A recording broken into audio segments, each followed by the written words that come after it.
ስዩም ቃላብ ይባላል። በሚኒሊክ ኮምፕሬሄንሲቭ ስፔሻላይዝድ ሆስፒታል የኩላሊት እጥበት ሲያደርግ ያገኘነው ታካሚ ነው። ላለፉት 12 ዓመታት በኩላሊት እጥበት ህክምና ሲወስድ ቆይቷል። የመጀመሪያዎቹ 15 ቀኖች ህክምናውን ለመቀበል በጣም ከባድ ነበር። ምክንያቱም አሁን ላይ ስለለመድነው ነው እንጂ ልክ ህክምናው የሚጀመርበት ወይ ራሱ ሲስተሙ አንገታችን ላይ ካቲተር ገብቶ ምናምን ስለሆነ ያ ፕሮሰስ ትንሽ ይረብሻል እና በማሽን በመደገፍ ህይወት መቀጠል በራሱ እንደወጣት በጣም ቻሌንጅ ያደርገናል። ለሀገራችንም የዚህ አይነቱ ህክምና ሲስተም አዲስ ስለሆነ እንግዲህ ከ12 ዓመት በፊት ማለት ለሁሉም ነገር አዲስ ስለነበረ እንግዳ ስሜት ነበረው። ከህመሙ በፊት በባንክ ሰራተኛነት ተቀጥሮ ይሰራ ነበር። 6 ወራትን ብቻ እንደሰራ ሁለቱ ኩላሊቶቹ መድከማቸው ተነገረው።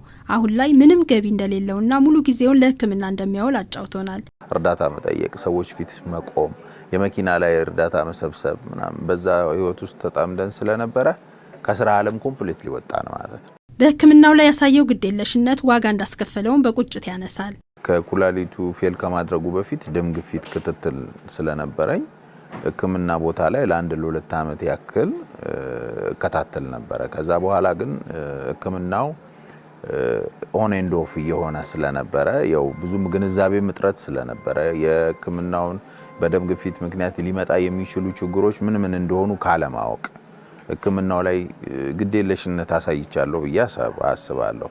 በዛ ምክንያት ከ2 ዓመት በኋላ ኩላሊቴ ፌል እንዳደረገ ተነገረኝ ማለት ነው። ሌላው በሆስፒታሉ አገልግሎት ስታደርግ ያገኘናት ታካሚ አበባ ደሳለኝ ትባላለች። ከ9 ዓመታት በፊት 4ኛ ልጇን በወለደች በ6ኛ ቀኗ ሁለቱም ኩላሊቷ መድከሙ ተነገራት። ስሜቱ ከባድ ነበር ትለናለች። ኖርማል ወለድኩኝ። በ6ኛው ቀን ለልጁ ዲያዩ ማለት ነው ስንሄድ ቢፒ በጣም ጨምሯል። ከዛ በኋላ ተጠራጠሩና ሲመረመር ኩላሊት ፌለርቲ እንዳጋጠመኝ ነው የተነገረኝ እንጂ ከዛ በፊት ምንም አይነት ህመም ምንም የለኝም። ምናልባት ውሃ ለመጠጣት ነው ሊሆን የሚችል እንዲሁ ስገምት ማለት ነው። ህመሙ እንዳለብኝ ሲነገረኝ የህክምና ክትትል አለማድረጌ የምታፈንና ሌሎች ተጓዳኝ ችግሮችን አምጥቶብኛል ትላለች። አሁን ላይም በሳምንት 3 ቀናት ህክምናውን ትከታተላለች። በዳግማዊ ሚኒሊክ ኮምፕሬሄንሲቭ ስፔሻላይዝድ ሆስፒታል ላለፉት 3 ዓመታት ለታካሚዎች የኩላሊት እጥበት አገልግሎት ሲሰጥ ቆይቷል። አሁን ደግሞ ዘመናዊ መሳሪያዎችን በማስገባት የሰው ኃይሉንና የማሽን ብዛቱን በመጨመር ጥራቱን የጠበቀ አገልግሎት እየሰጠ ይገኛል። ነፃ ነው፣ መድኃኒት ነፃ፣ ሁሉ ነገር ነፃ ነው። ያ ደግሞ በጣም ህይወታቸውን ያቀልላቸዋል። ምክንያቱም ውጪ የሚሰራው በጣም ብዙ ብር ነው እና ይሄንን በነፃ ማግኘታቸው በከፊል አይምሯቸው ጥሩ ስለሚሆን ለጤናቸውም ጥሩ ሁኔታ አለ። በቋሚነት ታካሚዎች በሳምንት ለ3 ጊዜያት በነፃ አገልግሎት ያገኛሉ። የተለየ ድጋፍ የሚፈልጉና ለልብ ህሙማን ታካሚዎች ልዩ ድጋፍና ክብካቤ ይደረጋል።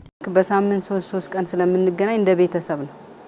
አልፎ ተርፎ እዚህ ከምንሰጠው ውጪ ስለ ሌላ ህመምን ቢኖር አሳክመን ወተን ወደ ሌላ ያን ሁሉ ነገር ነው የምናጠቃልለው።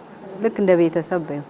የኩላሊት እጥበት ማሽኑን ከ12 ወደ 30 በማሳደግ አሁን ላይ 180 ታካሚዎች በሳምንት 3 ጊዜ በቋሚነት አገልግሎት ያገኛሉ። የአጭር ጊዜ አጣዳፊ የኩላሊት እጥበት የሚፈልጉ ከ40 በላይ ታካሚዎች በጽኑ ህሙማን ክፍል አገልግሎት የሚያገኙ ሲሆን በቀጣይ የቋሚ ታካሚዎችን ቁጥር 240 ለማድረስ ታቅዷል። ቢያንስ በአመት አንዴ ብቻ ደግሞ በአመት 2 ራስን የማወቅ የግፊት የሱካር ህመም አለ የለም የሚለውን ምርመራ ማድረግ ያስፈልጋል።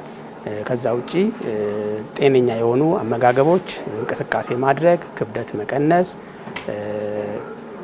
ያለ ሐኪም ትዕዛዝ የሚሰጡ መድኃኒቶችን አለመጠቀም በዋናነት ለበሽታው ለመከላከል የሚጠቅሙ መንገዶች ናቸው። የሆስፒታሉ ዋና ስራ አስኪያጅ ዶክተር ተከተል ጥላውን እንደነገሩን በግብዓት እጥረት ምክንያት ይቆራረጥ የነበረው አገልግሎት አሁን ላይ በከተማ አስተዳደሩና በሜድሮክ ኢንቨስትመንት ግሩፕ ድጋፍ ለቀጣይ 3 ዓመታት ያልተቋረጠ አገልግሎት ለመስጠት የሚያስችል አቅም ተፈጥሯል። ከአቅም በላይ የሆነ ነገር ካልሆነ በስተቀር በእኛ ባለሙያዎች በየጊዜው ክትትል እየተደረገ ማሽኖቹም ቅድመ ብልሽት መከላከል እየተደረገላቸው ስለሚገኝ በፈጣሪ እርዳታ እኛም ተከታትለን እንዳይበላሽና እንዳይቆም በማድረግ ለ3 ዓመት እንደዚሁም ከዛ በኋላም ደግሞ እንደ ተቋም አቅደን ልንሰራ ያሰብናቸው ነገሮች ስላሉ አገልግሎት መቆራረጥን ታሪክ ለማድረግ እየሰራን ነው እንገኛለን። አይኖርም ብለን በጣም ተስፈኞች ነን። ኩላሊት የእጥበት ደረጃ ላይ ከደረሰ የሚኖረው አማራጭ ንቅለ ተከላ ብቻ ስለሆነ ቢያንስ በአመት አንድ ጊዜ ቅድመ ምርመራ በማድረግ ጤንነትን መጠበቅ ያስፈልጋል የባለሙያዎች ምክር ነው።